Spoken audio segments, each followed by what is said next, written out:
waa hundaanuu qophaa'uun bareeda akka tasa yoo nafseen xiyata darbitu taate sooshaal miidiyaa irratti akka du'aa hin naqalachi.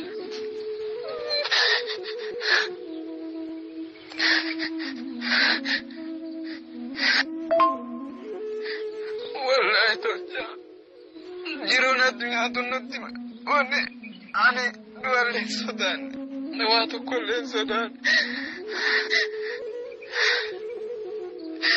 maaluma qabadhee kan rabbii kiyyaa deemu jedhaa jira. Ofii guyyaa tokko salaata rabbiin dhiifne irraallee hin deemne. Wani na dubbisiin jedheefillee ani waa'ee manaa kana jiiftu.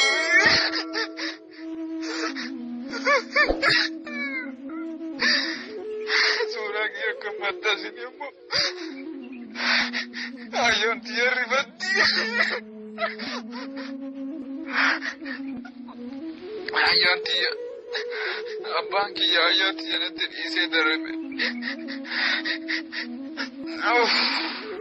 Ya Allah, ya Rabbi kiyya na dabarsitelle ya Rabbi kiyya.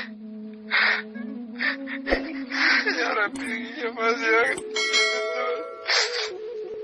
akkasii tolcha wanni ansii kira dhullee suuraa kiyyallee yoo akka tasaa feesbuuk irraa na dhabde suuraa kiyyallee lakkoofsa kanaan illee bilbiltee na dhabde do'ayinaa gara amaariffaallee oromiffaallee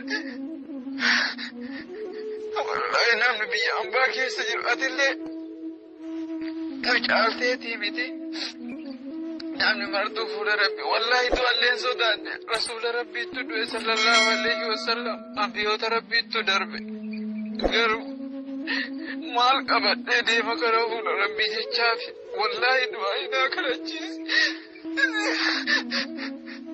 Yaa rabbii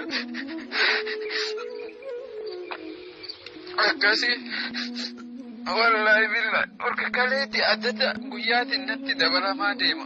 Wanna natti hir'ataa deeman jiru garuu ani du'alleen sodaanne dhibeelleen sodaanne maaluma qabadhee rabbii kiyyadde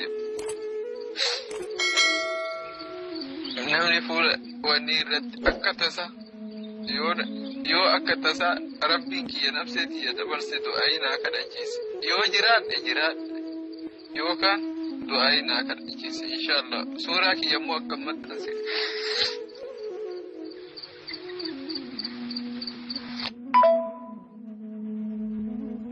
Kaleetu na dhukkuba maal jetta wannuma na dhukkubuyyuu hin beeku bakka morma jetta mataa jetta harka jetta qubbii wanni martu hoo immoo harkaa na guba hoo garummoo akkasuma obsee jalaa deema akkasuma obsee hin ciifne illee jalallee beeyta hin ciifne illee akkasumatti alallaahi ta'u akkasuma jedhee akkasuma deema beeyta garuu immoo naa guuge amma cirraashii namudduu jammare kokkee kanarraan namudduu jammare.